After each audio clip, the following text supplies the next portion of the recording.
பொள்ளாச்சி வழக்கில் 5 ஆண்டுகளுக்கு பிறகு வழங்கப்படவுள்ள முக்கிய தீர்ப்பு.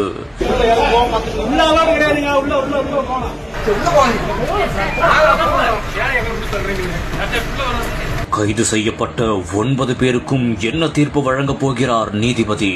பலத்த போலீஸ் பாதுகாப்புடன் 9 பேரும் நீதிமன்றத்தில் ஆஜரான பரபரப்பு காட்சிகள். கோவை மாவட்டம் பொள்ளாச்சியில் கடந்த 2019ஆம் ஆண்டு உலகையே உலுக்கிய பொள்ளாச்சி சம்பவம் அரங்கேறியது.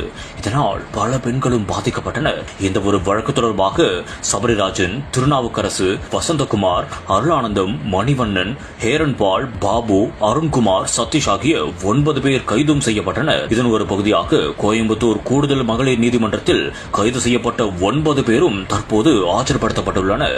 மேலும் 5 ஆண்டுகளுக்கு பிறகு இந்த வழக்கில் தற்போது தீர்ப்பும் வெளியாக உள்ளது. இந்த ஒரு சம்பவம் தற்போது பெரும் பரபரப்பையும் அதிர்ச்சியையும் ஏற்படுத்தியிருக்கிறது.